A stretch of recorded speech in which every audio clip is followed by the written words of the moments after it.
got a young man that's coming before us in a few minutes. I'm not going to tell y'all much about him. Once he graced this platform, he will be able to tell y'all a little bit more about himself. And then I'm going to take it from there. But remember, I want y'all to always remember what "don't tell me you can't do" means. It means that no matter what you do in life, whether you're a successor or whether you're working at a business or you're striving to anything with your gift that God has given you, don't never stop. But whether your age, your gender, no matter what it may be, I'm here to tell you, I am a living example of "don't tell me what you can't do." I'm going to bring to my stage right now, this is a young man. He's a father. He's also a business owner. And he ain't married, but y'all stay off of him now. But I'm going to just give y'all that little bit of tea. But I'm going to bring to the stage right now, his name is Eugene Spence III. All right, come on now. Thank you for the introduction, Miss Hadley Davis. Happy to be here. Have a seat. Have a seat.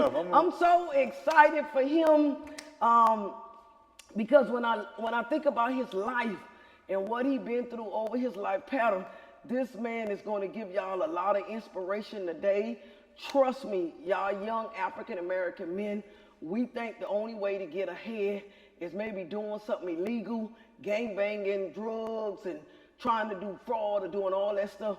This young man is the epitome of how you can work hard and gain success the right way. And he's going to say that to you. So, none other than less. Eugene, I'm going to let him introduce himself to y'all today. Introduce yourself. Okay. You know what? To be honest with you, this was actually, she didn't give me no script for this. This coming off, we improvising right now. She didn't give me no questions, no nothing like that. So I'm just going to come from the heart. And if you're coming from the heart, it's always going to be true. That's right now. So I'm Eugene Spence III. Like she said, I'm a father to one daughter, Kayla. And I started doing life insurance probably about 8 years ago. Before that, I was in the Air Force. Also did a little bit of college, but it wasn't for me. And I ended up working for Miami-Dade County Transit for 10 years. Shout out to my Miami-Dade Transit family. I still love y'all, but I just had to go. I tried to find a calling some type of way that I want to do more with myself. And it wasn't even, to me, it wasn't even about the money. It was about the fact of having freedom. And so, long story short, my uncle introduced me to this business, Neil Hadley. He told me about life insurance a long time ago. He started right before me. And he kept telling me, you can do this, you can do this, you can do this. And I told him, I'm like, I'm not selling no insurance. I'm not quitting my job for no insurance. You crazy? And as time went on, I started seeing his life progress. And finally, I just came to the decision, like, you know what, I'm going to do something different with myself. And I called out sick one day from work to get my license. Called out sick. 6 weeks later, I had made so much money, I quit in 6 weeks. But the fact of the matter is that I saw it. I saw the vision. I saw that what it can do for me. I saw the freedom. I saw everything about it, and it made sense to me. My first year or two, I was by myself, one of the number one agents in Florida. As the year went on, I ended up getting an agency, hiring agents, training, teaching them the business, and it's the sky's the limit from that point on. I'm gonna let Miss Davis take over right here, and you can ask me whatever you want to ask me at that point. Okay, the amazing thing that I just told y'all about Eugene Spence, I'm gonna call him Spence because the street call him Spence Vito. Spence Vito. He got everything. He's just magnificent in the community. But the name of his insurance group is Spence Insurance Group. He just told you from his introduction how he was working a 9 to 5. He served his country for a short period of time. He did his military life. Okay, I did that. Let's go to the next stage because all that wasn't for me. But then he worked for Miami-Dade Transit, and a lot of people out there working for transit, you work 40 hours a week or even over, you get your pension, you get your insurance and all of that. Mm-hmm. So he just explained to you that when his uncle came to him, his uncle told him, okay, why don't you do this insurance stuff? And he told his uncle, you crazy? Like, I got a 9 to 5. I'm getting a paycheck every 2 weeks. I got security, what y'all may call it insurance, and you get your pension and all that after 30 years. You work for 30 years. And so, like he told you, that was what he did, but apparently he was not comfortable with that. And that kept nudging after him what Mr. Neal told him. Like, what are you doing? You can make so much amount of money. And a lot of times we do not pull away from that. It's because we're comfortable. We're comfortable where we at. Now, we're comfortable where we at, but we're not comfortable with how much money we're making. We comfortable where we at, but we feeling like, man, if I leave this, I'm going to take a risk. And if I take a risk, you know, am I going to be stable there? But from what his conversation was, he took the risk. I don't care what his fate was, he took the risk. He said he called in one day, and less than a couple of weeks, look at the amount of money. And like he said, it wasn't really about the money.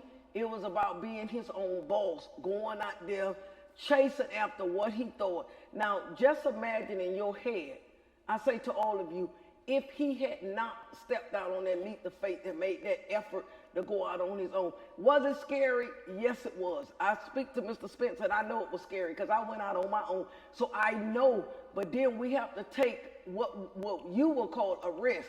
What I call is a faith walk. I call it a faith walk. I mean, darn if I win, darn if I lose, but at least I'm going to say I tried it. So he is one of the insurance agents. He also write policies for a lot of my clients.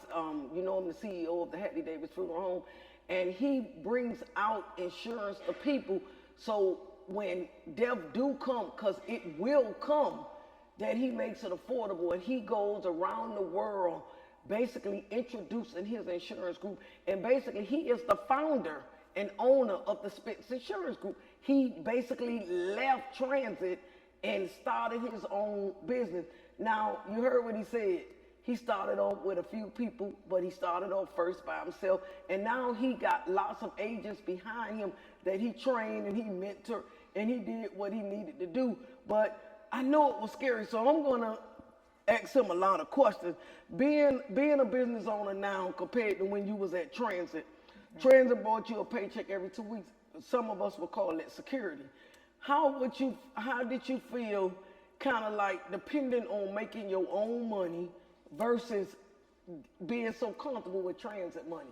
Well, you know, the thing about it is like the mentality changed. Meaning because you catch the habit. You know, as I grew up, our parents told me to get a good job, work 30 years, retire, and that's your life. Yeah. Now, there's nothing wrong with having a job. Yeah. Because everybody is not cut out for everybody. Yeah. So the thing about it with me, I felt like I already failed at having a job. Because every time I got paid, after I paid my rent, my car note, I put gas in my car, took care of my daughter, I was back broke again. So literally, I was basically just living paycheck to paycheck. And not even that, I had to work overtime to have extra money. So guess what comes with overtime? You ain't spending time with your children now. Yeah. You're not spending time with your family. I miss holidays, I miss barbecues. I had to plan trips. Like if I wanted to go out of town, I had to be literally plan it 2-3 months ahead of time. Yeah. Now I go out of town and don't care when I'm coming back. I get one-way flights. That's what I'm talking about. You know, that's the kind of employment you looking at right there. Yeah. So now that you see what we're saying, and I always say, and I always tell y'all, don't come for me on my podcast talking about working on 9 to 5. You can work 9 to 5.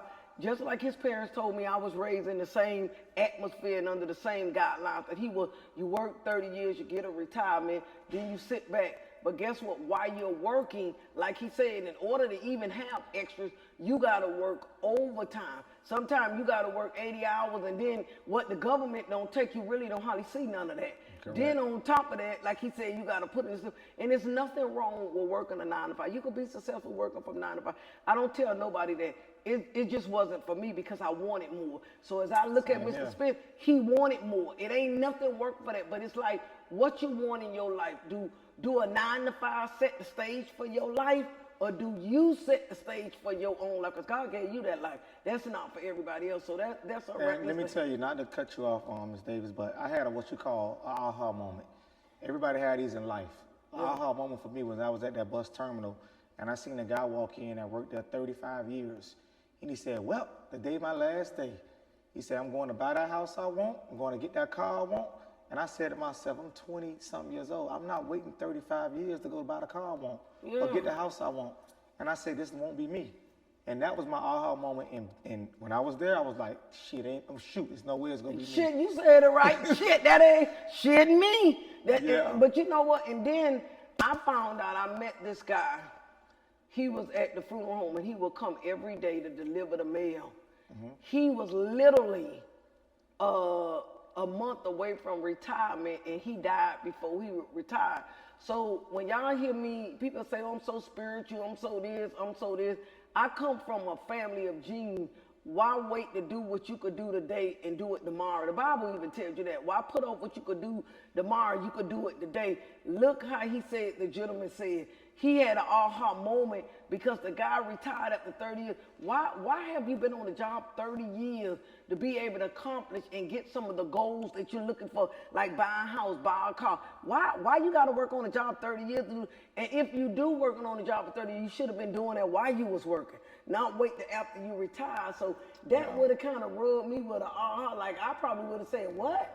Like at 30 years, you should be sitting back trying to see the growth of your children, your grandchildren, see the offsprings of them and see your money coming in or doubling or whatever.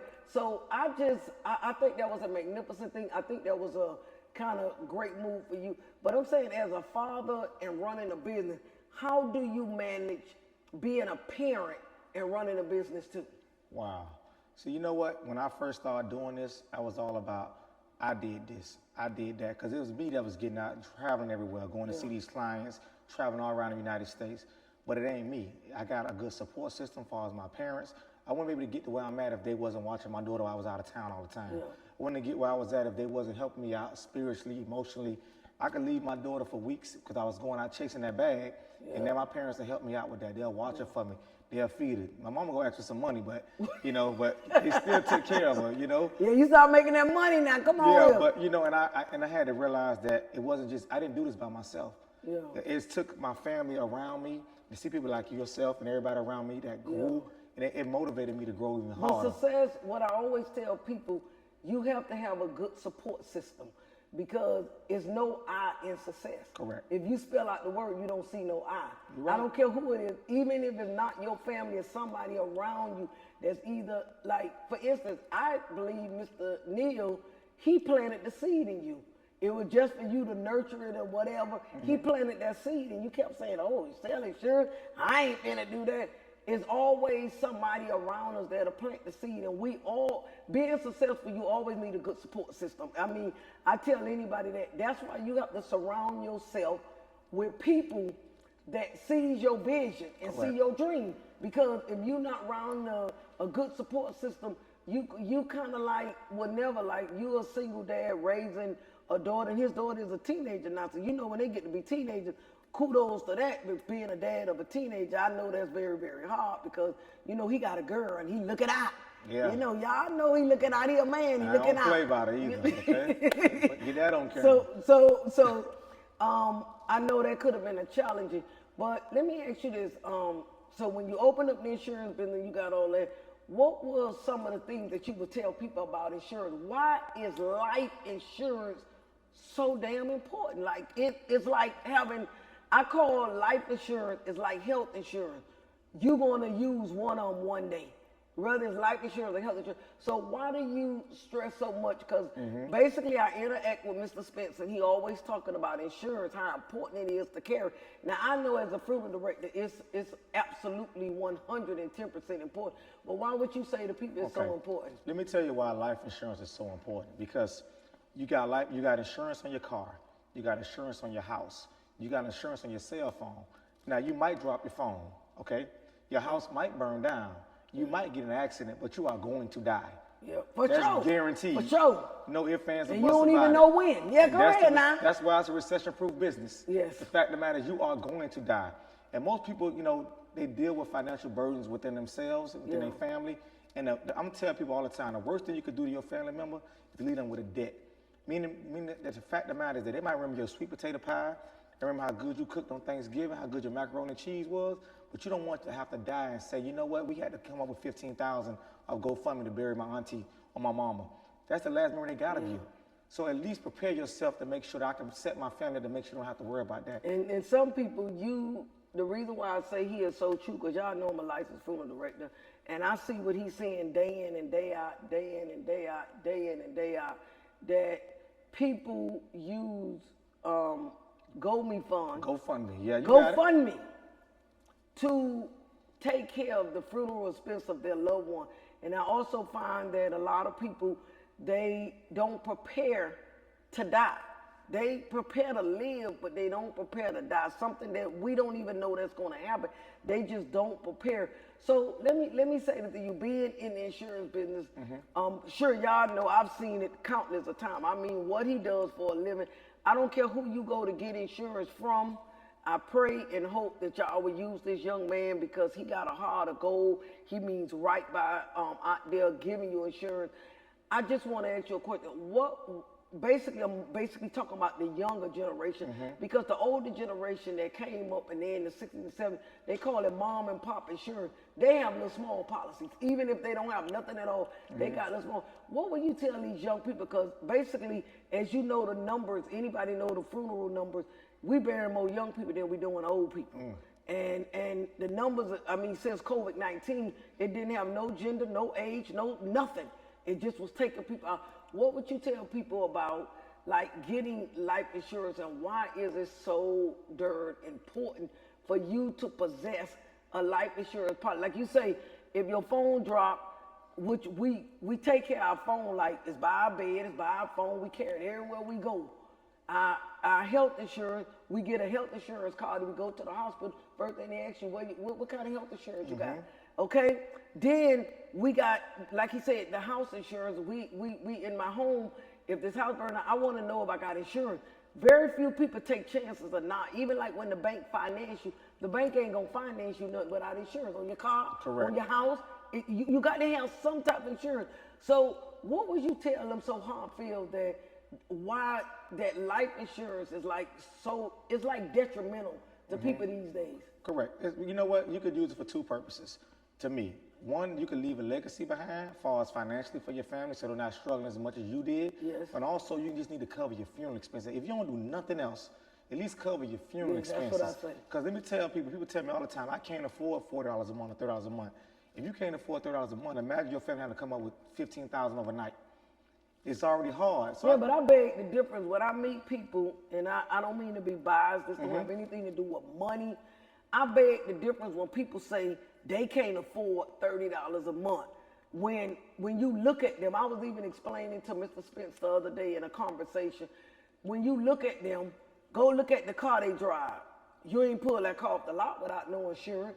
Then you look at them, sometimes they be draped down with all the name brand this, the name brand that, but you ain't got no life insurance. And the thing about it is, you could get a small policy enough to carry you for death. Just say for the meantime, you can't get a big policy. You gradually take yourself. I'm gonna get 10, because if 10, at least 10 will pay for me. Well, it used to pay for the graveyard and stuff like that. They don't do that no more because the graveyards are so expensive now. $10,000 only gonna get you a service. It's not gonna get you a service in the graveyard. Not these days. And if it is, it's gonna be real tight. But you could get a $10,000 policy to keep the burden off your family. So when I hear people say they can't afford it, Mr. Spencer's the insurance man. I don't believe that. I think it's a bunch of hogwash foolishness for you not to have insurance. I just think it's a bunch of BS. And the reason I say that, because we buy what we want. We do what we want when we want to do it. So why do you not value life insurance? This life insurance has been going on for years and years and years. And then a lot of people got the attitude, if something happened, let them worry about it.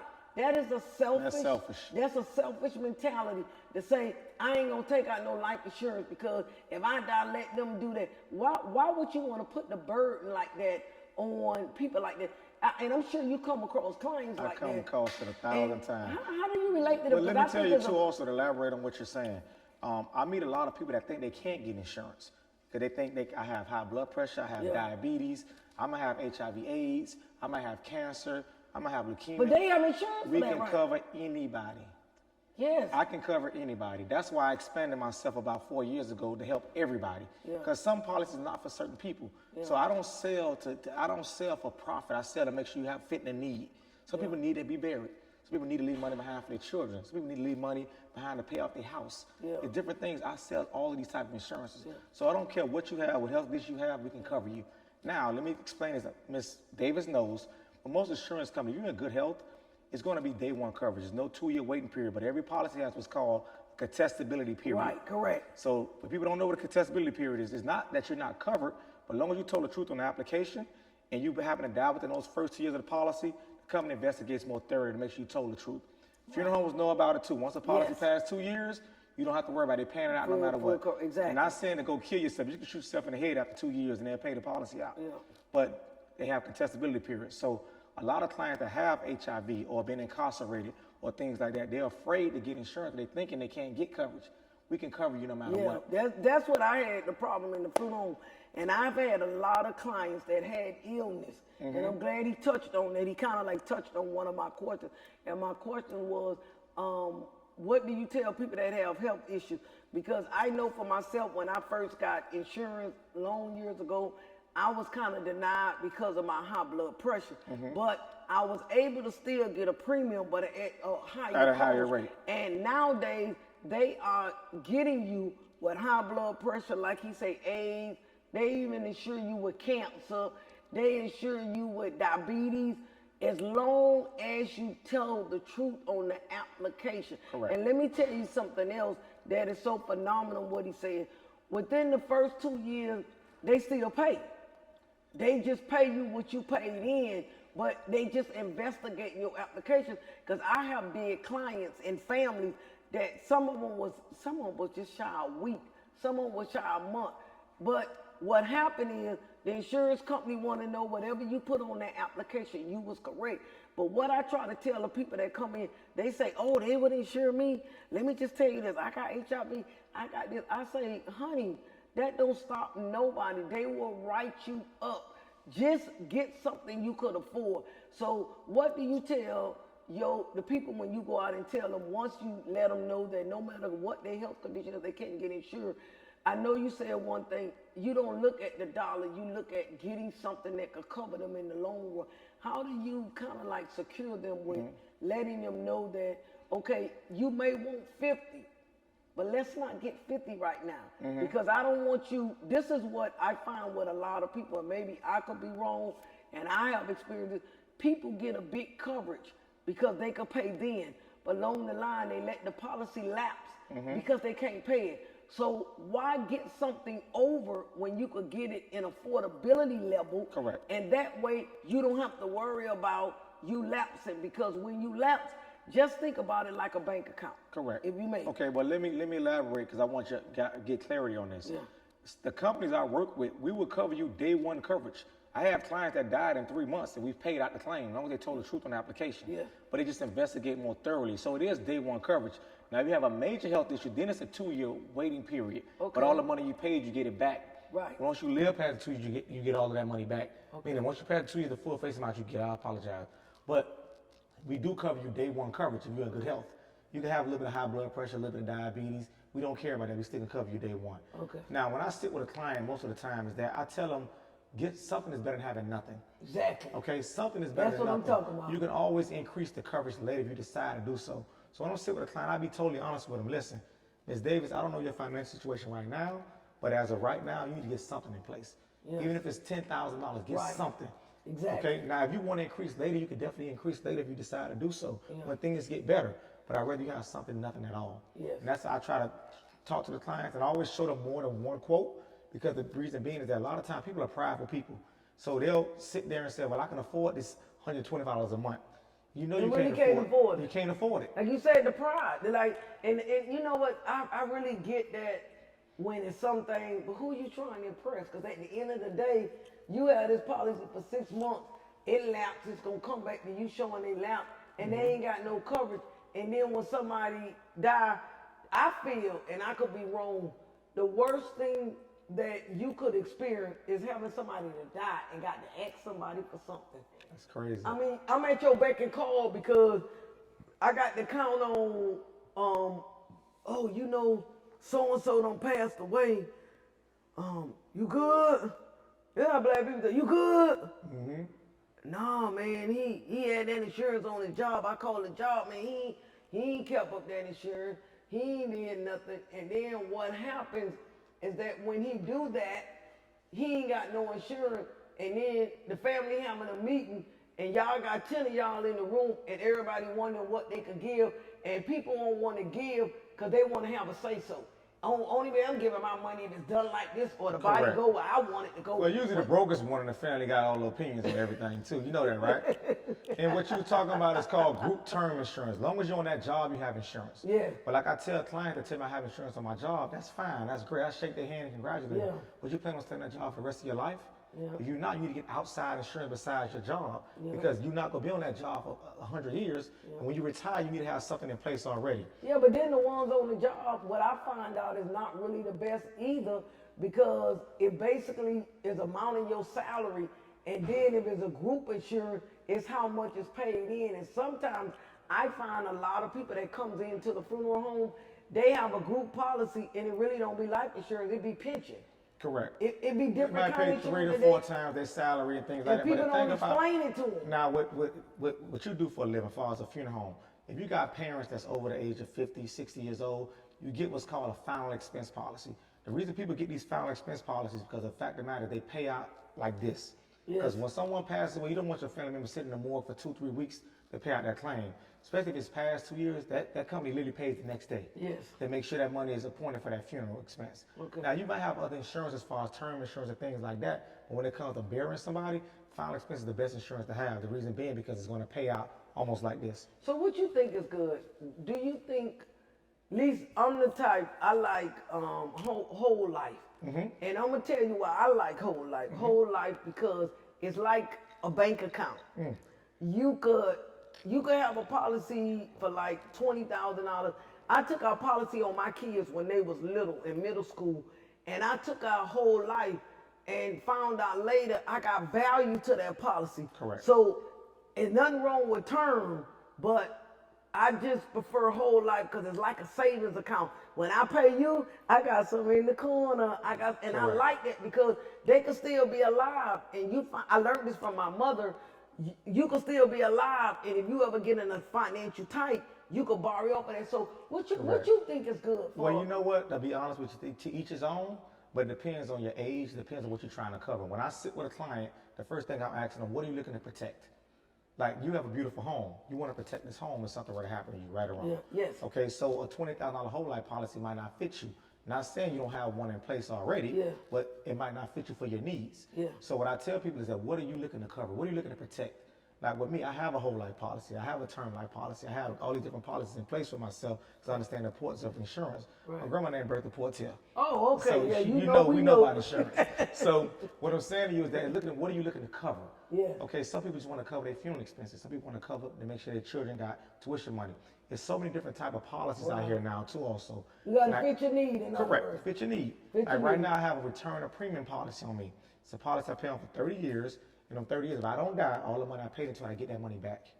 Oh, So I got to get with you about yes. that now. Oh, So come that's on protect now. that's protect my home.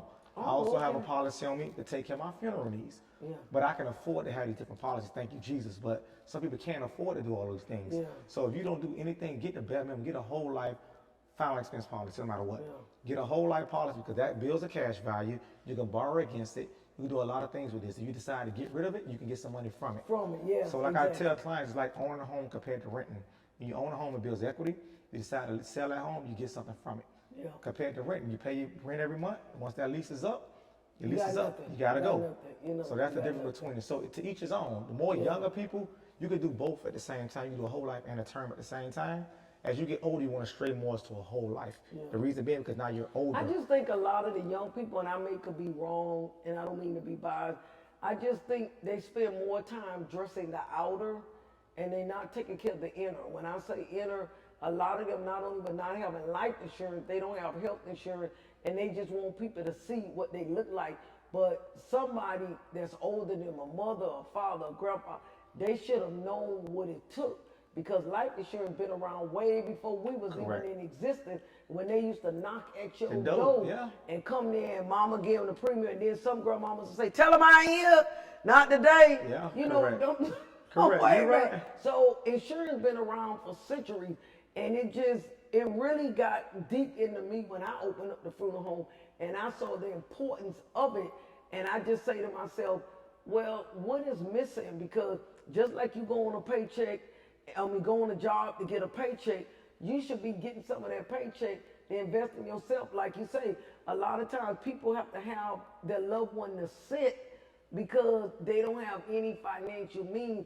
And one thing it is, it's good to be ignorant about some things, but sometimes ignorance can be costly. Correct. And with this situation with life insurance, with COVID-19, That should have showed a lot of people. You can't be ignorant to nothing, because like he said, people used to come in the funeral home and they'll say to me, I'm sick, that's why I never got it. It was too high. That's what I heard too. It was too high, I was sick, they won't cover me. Nowadays, you don't have an excuse, because insurance cover everything you need to cover. Insurance cover that. I mean, they telling you, you just have to be truthful. You can't get on there saying, I ain't never had no stroke, and then when they go investigate, you had a stroke. You got to just be truthful, and then like he said, after the 2 years, you don't really have to worry about if you told the truth or not, because you 2 years invested. It's past the so testability if period, you you're just right. pray to God, you pass across them 2 years, you wouldn't care. But it's so important, and I just think that the people that I come encounter, why wouldn't you not have something that the Bible tells you, so as a man liveth, he got to die. Correct. It's two things that ain't going out of style. That's a hospital and a funeral home. I don't even care if you don't come to mind. You going somewhere. And guess what? Whether you go to the hospital, you're going to pay to be treated. You go to a funeral home, you got to pay to be buried or pay to be cremated. Whatever the situation is, you need some life insurance. So, and I'm glad you touched on that too. I meet clients that have money. They say, I got money, I can bury myself. But I tell them like this, okay, it's called having leverage. You have insurance for leverage. The reason being is that if you, God forbid, you was to take sick, you say you got $50,000 in the bank. You got $50,000, $60,000 saved in the savings account. If you take sick, you're going to use every dollar you can to save your life. So I'd rather have an insurance policy in place where I'm paying $34 a month for, because if I get sick and the pills cost me $5,000 a day, I'm going to take my savings to pay for those pills. Which don't make no sense. Yeah, but I'm just saying, hypothetically speaking, if you get sick, you're going to do everything in your power to save your life. Yeah, you're going to pay for the medication. You're going to pay for whatever, the treatments, the medication, the chemo, you're going to pay for this stuff to save your life. Exactly. So why not use this insurance policy as leverage to say, okay, well, I got this policy in place that no matter what, I might have money put away, but this is security for myself. I'm speaking on me. I don't even speak on me. That's really like a dumb commentary to say I got money so I don't need insurance, because I've had a lot of health issues. There ain't been no major, I thank God for life, but I done had some emergency health issues. And let me tell you something, you could be dead sick, go in the emergency room and go in there. The first thing they're gonna ask you, what kind of insurance you got? Do you know that people have been deprived of good health because of they don't have no insurance? They don't care nothing about when you walk in that emergency room, what you look like, what you had on, what your name is, where your insurance card, baby. Correct. And then some of the treatment. Now, I have a sister right now, she has chronic COPD. She has health insurance, and some of the medication is not even covered. Correct. You still got to pay. And how you have to pay, she told me one day her medication was $300. And I say, what the insurance pay? Oh, they paying some of it. This is how important insurance are. Just think if she had no insurance, she will be literally left to die. Correct. And I really believe that. I don't care what you say. Like, that's why I say that's like a dumb commentary to me. I don't care how much money I possess. I pay life insurance and health insurance like I brush my teeth. Well, I hope some of y'all brush our teeth. I hope so too. Yeah, I hope so. But I change my clothes every day. I got life insurance and health insurance like that. And trust me, I know it's hard. Life insurance is expensive. Health insurance is expensive. But guess what? We need it. We need it like our heartbeat. So I don't understand. If I get somebody like that, I'm a little crazy on my mind. I'll be like, really? Duh. Because I don't care how much money you got. What I look like not obtaining life insurance and health insurance and something happen, if I got $50,000 in the bank, I'm going to wipe that out because of ignorance, when I could just pay a premium every month and have my bank account plus pay my premium.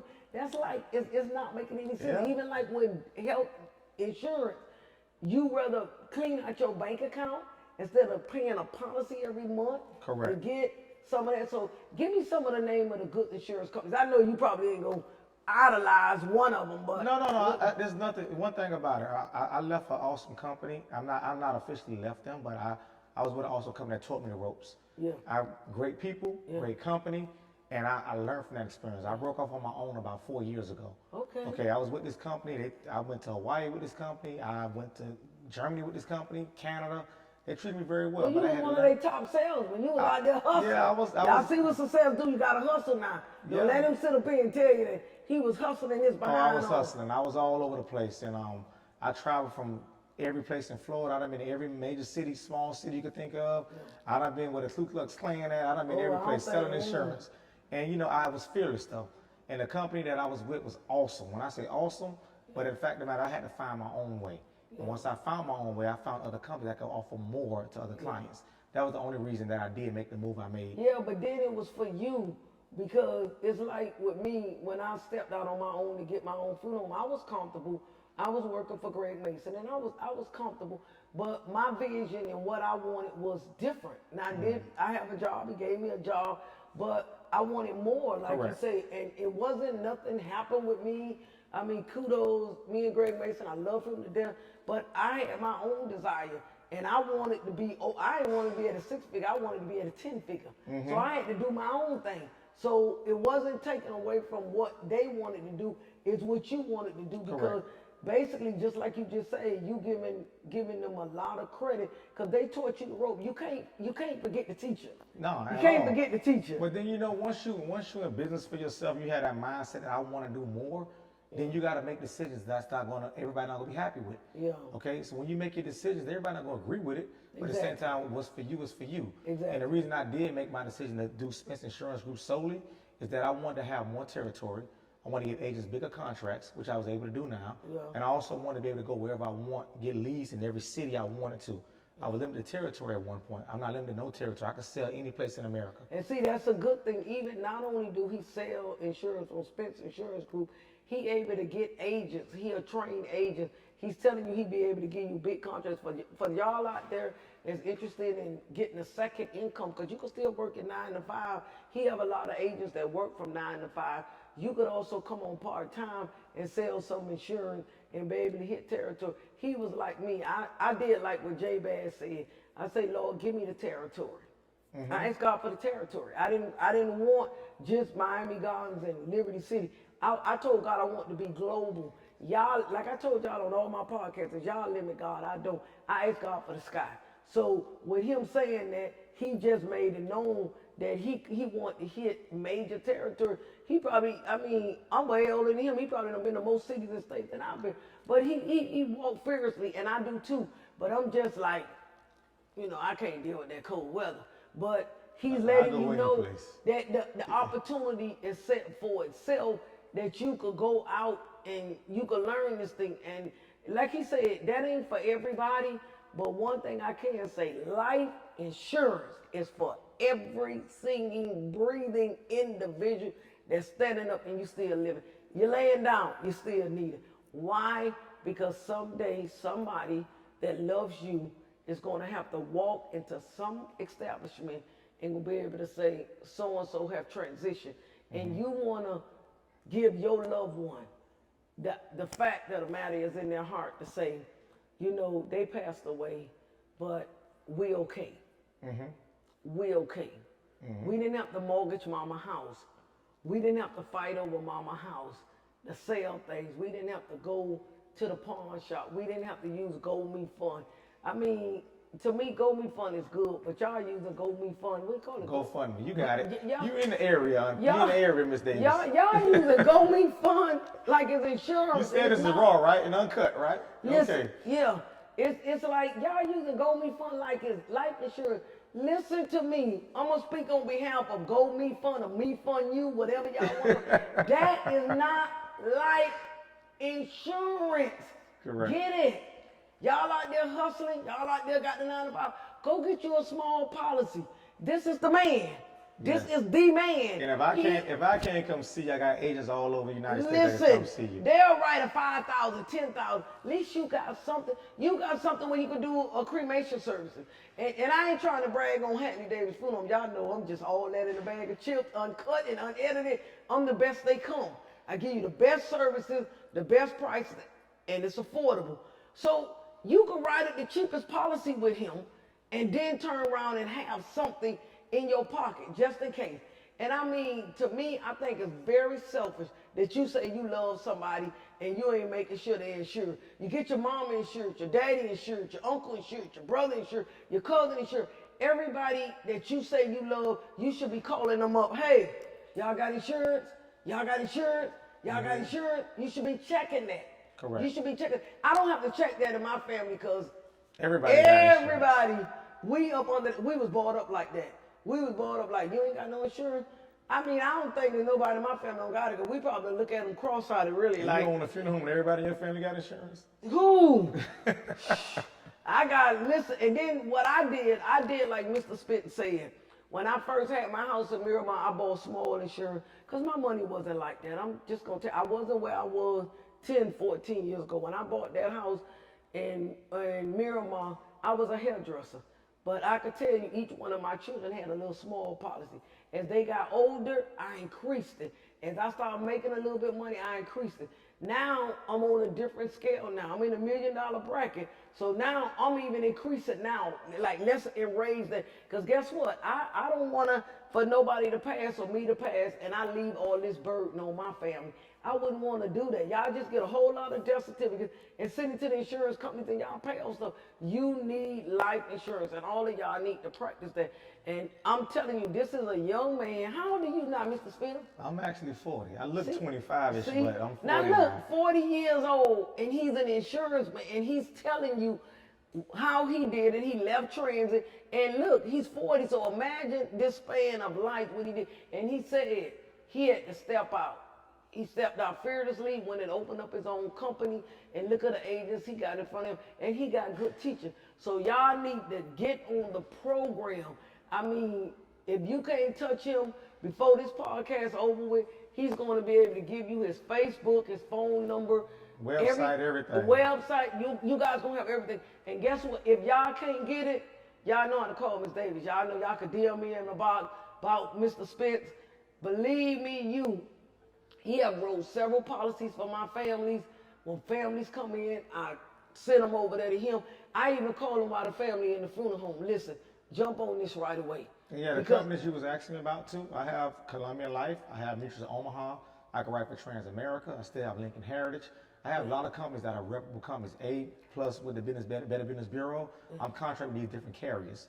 So I can write with you for almost with anybody. See, and that's good. And I have one of them, which is Transamerica and all of them. And I dealt with all them companies that he said. And let me tell you something.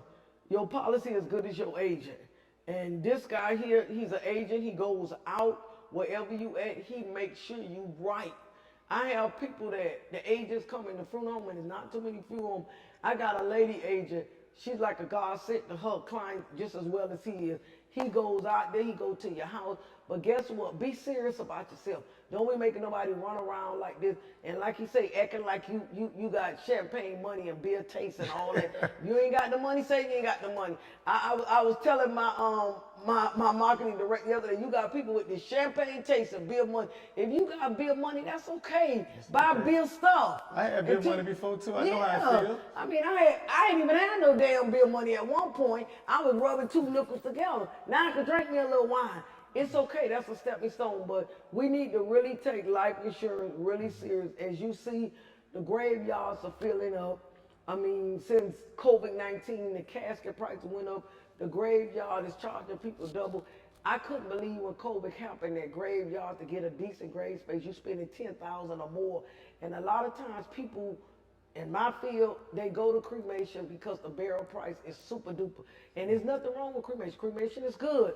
But some people, that don't be their favorite choice. They do that because they don't have no choice. So we have to go along with that. So what I'm going to do, I'm going to open up the lines for questions. I want y'all to be able to ask us some questions for Mr. Spence. Please don't ask me, is he married? I already told you he wasn't.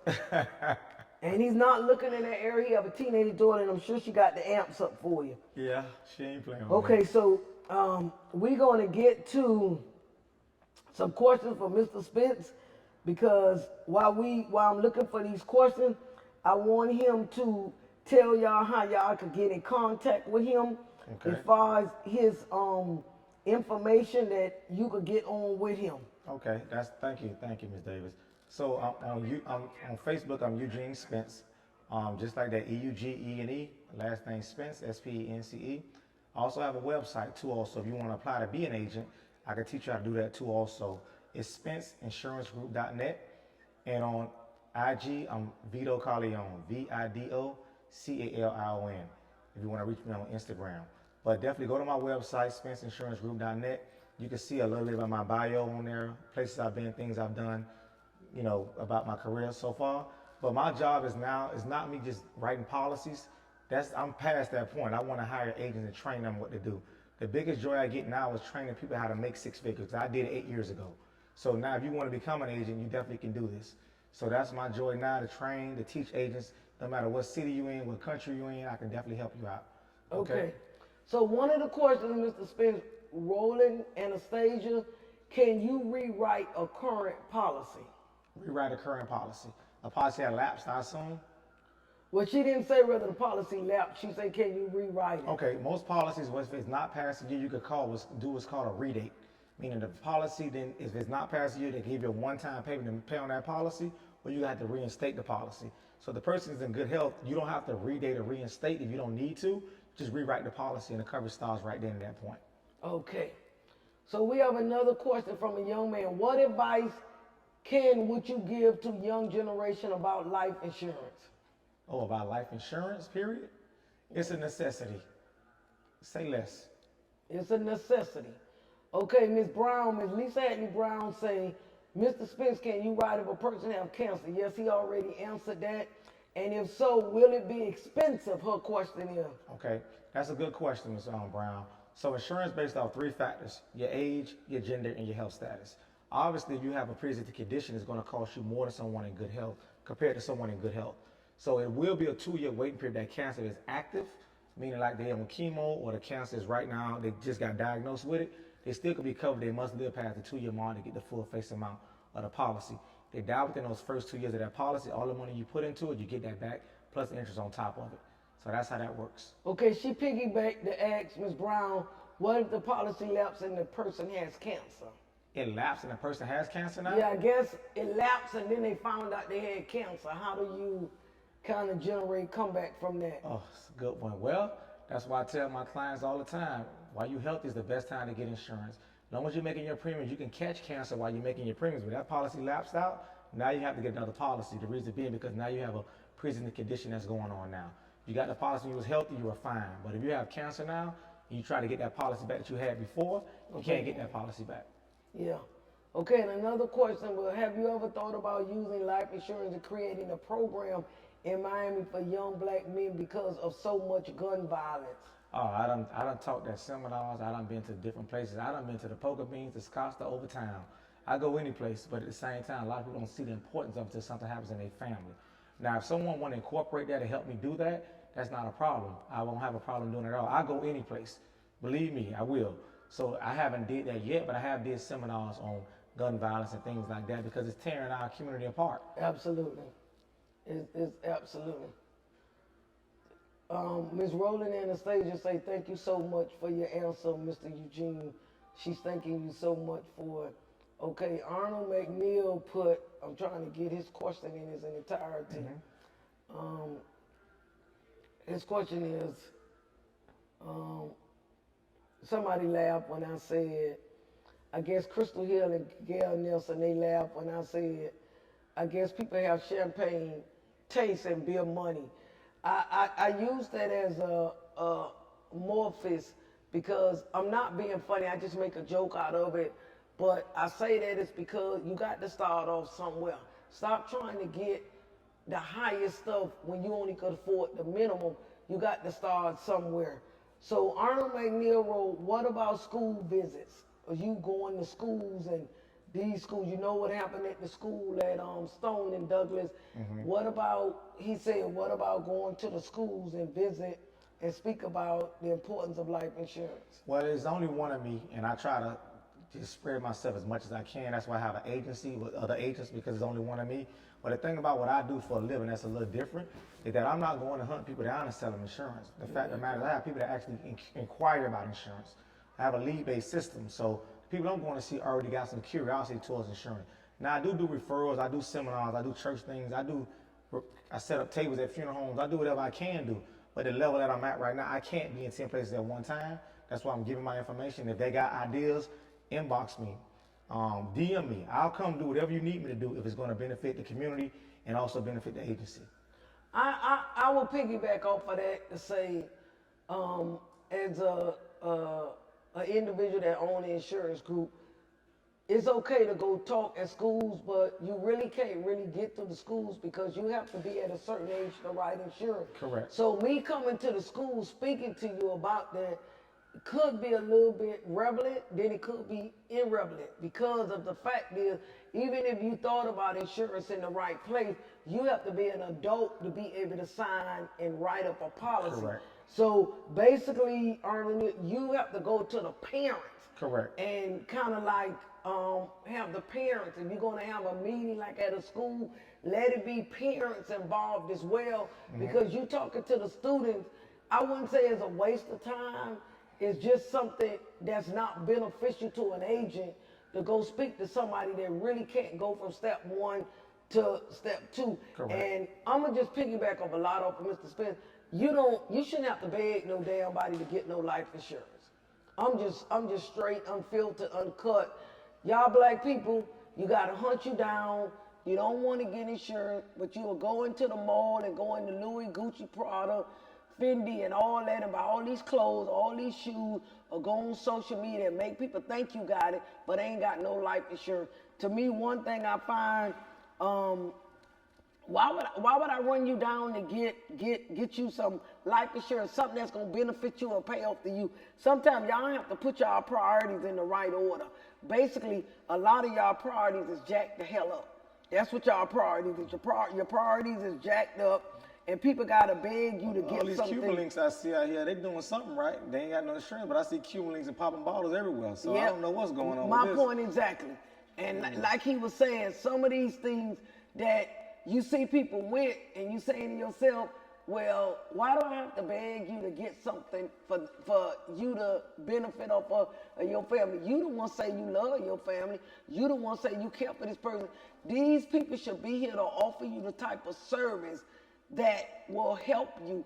And what you would hope for with any salesman, that's why I'm basically saying about Mr. Spence, he's giving it to you truthful. He's sitting up there. He's not selling you that to get your money, because if you pay your premium, that's how he get paid. He don't get paid if you don't pay your premium. So why would he sell you something that's not right? Or why would he sell you something that's not going to benefit you 6 months down the line, your damn policy done lapsed?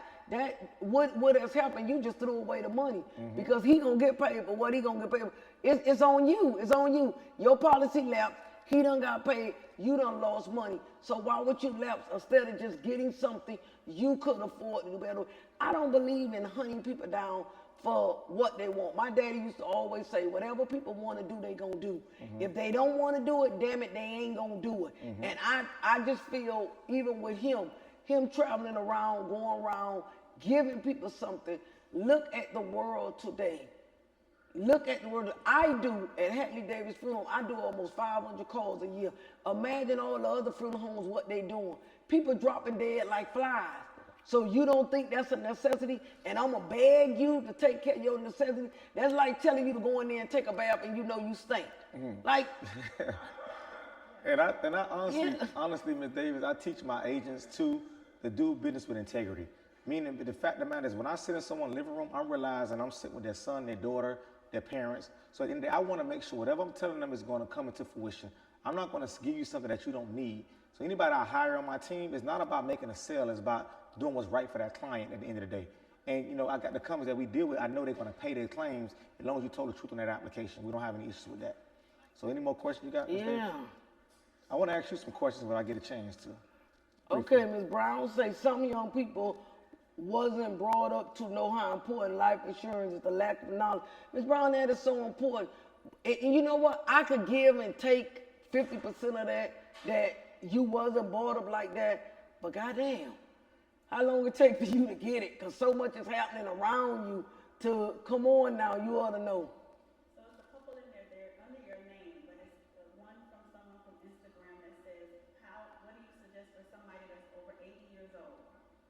I got that one. Okay, so let me that's a good thing, because I was going to touch on that, because I was trying to get on Instagram question. We trying to get it. Thank you, Anastasia. I got to give it to you like that, baby. You know I am. I agree. One of the questions on Instagram of you 80. Okay, I'm going to ask Mr. Spence this, and I'm going to tell you my experience. My mother is 82 years old. About 2 years ago, well, of course, she retired, she always claims she ain't got no money. That's my mama, but I think she do that because she don't want you to ask her for shit. I'm just gonna get it right. Don't you agree with that? So totally agree. anyway, make a long story short, my mama had an insurance policy with Prudential, and she was 80 years old, and she was gonna let the policy lapse because, you know, after a while, like Mr. Spence say, you work 30 years on a job, you start getting the check, but the check, what checks don't do, they don't go up when inflation go up. If you supposed to get 4 G's a month, that's all you get, and inflation will go up. So to make a long story short, my mom came and said the policy was going to lapse. I called Mr. Spence, I called several people. To rewrite her policy, they was able to write it, but it was a whole lot more money than where she was at. So what I did was I got with my sisters and I say, listen, let's keep this policy. Correct. If we all have to help the being men, let's keep this policy. So at 80 years old, it may be very difficult to get a policy, but you never too old to get a final expense plan. Am I correct? That is somewhat correct. Okay, you hit it almost on the head. He's going to elaborate because as a funeral director, they don't put you at an age limit. Some insurance companies do cap you off because they figure like 80, you're supposed to be dead anyway. Thank God for these people that's living past 80, but they do. They want to cap you off. That's why I like term, but then I don't like term because when you get a certain age, they cut you off. And I don't want a cutoff period. I want something to just go on. So Mr. Spence will elaborate. She's saying if she's over 80 years old. Okay, so now 98% of insurance companies, once you turn 86 years old, you will not be covered. Now, if you got the policy before you turn 86 years old, they can cover you. So now, like I said earlier, insurance based on 3 factors: your age, your gender, your health status. Obviously, you get it at 82, 83 years old, it's going to cost you more compared to you got to use at 60 years old because the fact of the matter, your age. Okay, your mobility rate is totally different because the fact of the matter, you might pass in a certain amount of time, so they're going to charge you a whole lot more. Now, one company I do have covers up to 90 years old. That's the only company I do have that. Now, did y'all hear that? So he got a company, contact him, that take up to 80, because Rolling in the stage say in Eugene voice, his agents must have integrity. So for y'all, let's think about agents that's coming aboard with him. Don't come playing because he ain't taking you if you about that stuff. No. You got to go and mean right about people and don't just, first of all, he don't take nothing that you all about the money. If your heart ain't in it, it just doesn't work. But he's the first insurance company that I've known, that I don't know if it's others out there, that write you at age 90. And that's very good because mostly ones, they'll stop at 80 years old. But you still got an alternative. I always tell you, I don't accept no from nobody but God. There's always something else. Because a final expense plan, you can write that up at any time. You could be in hospice and write up a final expense plan. I can write you while you're locked up. You could be in Pelican Bay. I can write a policy on you. You hear that? You get what So I'm saying? you have no excuses. Melanie B said 90% of African Americans don't have life insurance. Those tactics are because the importance wasn't passed on from generation. Absolutely Who is true. that? Melanie who? Melanie B. She said that. B-E-Y? Yeah, B-E-Y. That's the agent that works for me. Oh, okay. So you out there, all right, Melanie. Out of town, but and she you know got what? integrity. She handling her business too. Okay, and you absolutely right. But you know what, Melanie? You 100% right. But we can't let that be the excuse why we don't have it anymore. I totally agree. Because just like Mr. Spence said, when he was brought up, his mom and daddy told him, work 30 years, own a job, get a pension. That's generational. My mom told us the same thing. Get a good job, get a county job, get this, get that, and in 30 years. Now look at my mother.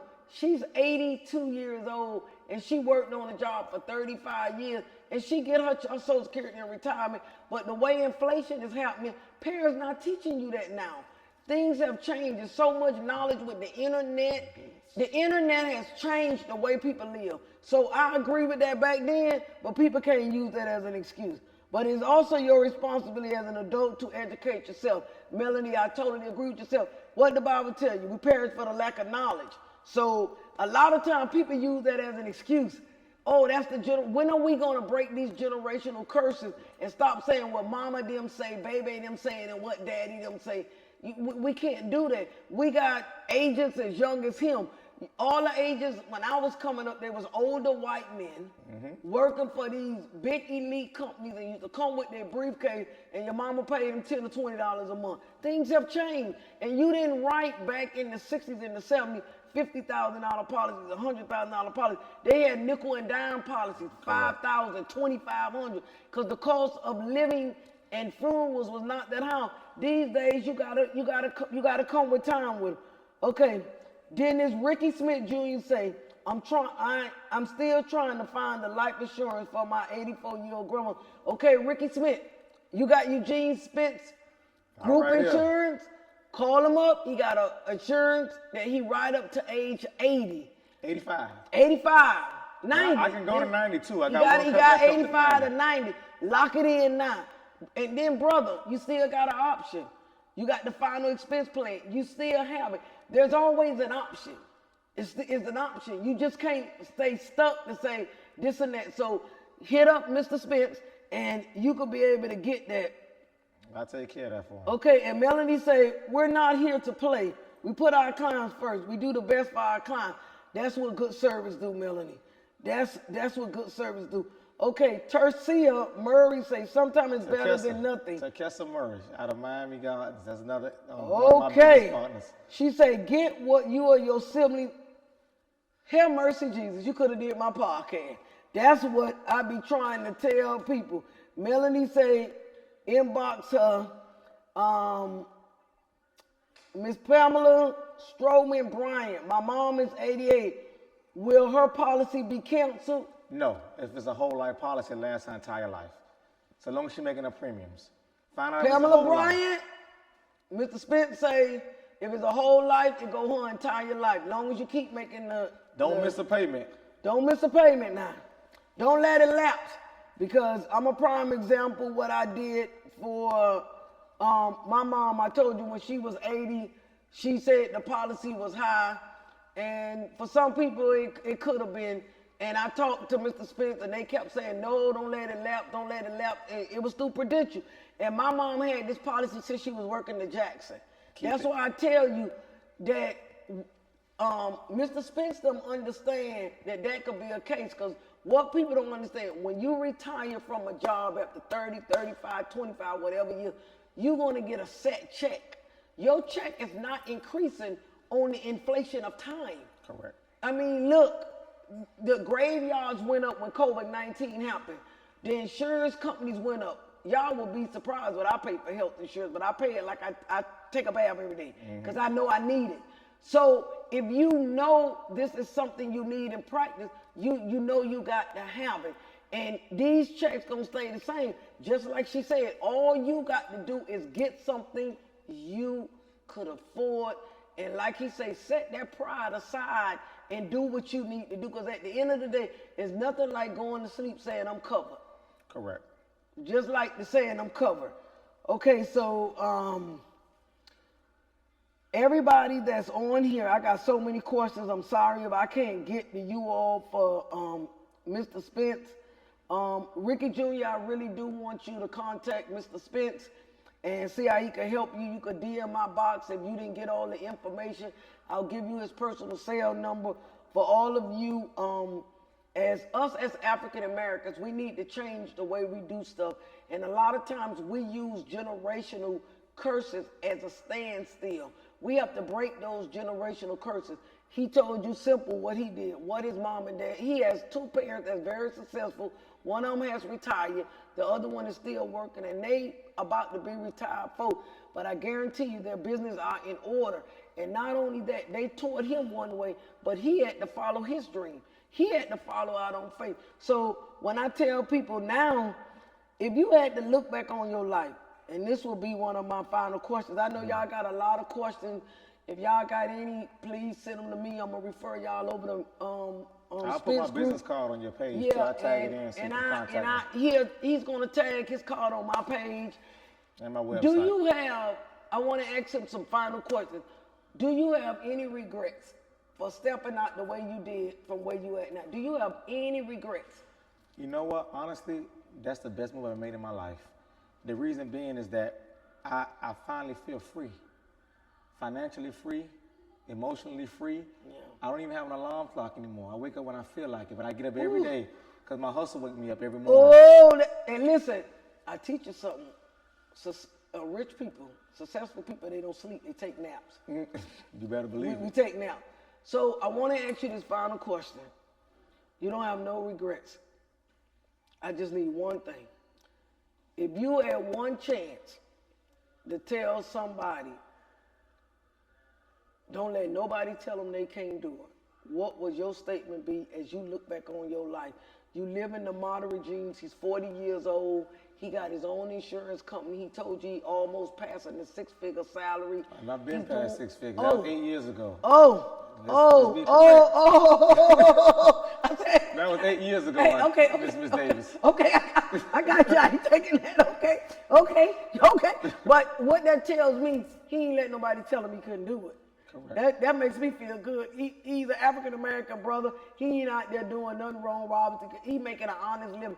But if you had one thing to say to somebody on this podcast today, as you watch Miss Davis and you watch the success of my life, and even all the people around you, you got an aunt that owns Academy, you got so much around you.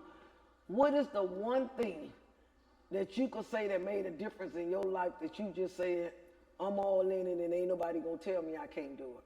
I want to change. I wanted to be free. Meaning I wanted to take them shackles off my arms and my legs and just be free. And I believed in myself and people believed in me around me. That's it. What I tell y'all. But you got to go to work too. You gotta see it in yourself before anybody else. And then my other question to him was, after you got to a certain level in life, the people that you used to play with, did your circle change? Your circle got to change. Whoa, talk If to your me circle somebody. don't change, then you got to remember, if you hang around 6 people, you're going to be the 7th. Yeah. At the end of the day, if you hang around 7 people that don't have the mindset you have, your mindset will be just like theirs. So at the same time, I still got my loyal group of core friends that I deal with, but at the same time, I'm trying to grow. And then with growth comes change. So you must change people you're around and people you associate yourself with. Not saying I'm from the hood. I'm from Liberty City, Robin Hood, Dog Side. Well, you know where I came from. That's where I'm coming from. But at the same time, I'm not hanging at the store no more, drinking beers with them no more. I can't do that. Yeah. I'm on another platform now. You wanted more for your life. And this is what I tell people. There's nothing wrong with you working or not. Whatever you're doing in your life, whatever God has gifted you to do, just be good at it. But what he said was, he believed in himself. You have to believe it and see it before anybody else can see it. He couldn't see himself making an 8-9 figure salary if nobody else saw it. He had to see it before anybody else see it. Yeah. You cannot obtain success. Faith has to be on the top of your list. You know where his faith was? He stepped out on faith fearlessly and did it. His effort was, he hustling. I keep telling y'all, faith, effort, and determination. Effort, he was out there hustling. Not, hey, let me make some calls. Let me get on that list. That was his effort. His determination was, ain't nobody gonna tell me I'm gonna fail. Fail is not an option. I tell you, there's no such thing as failure in success.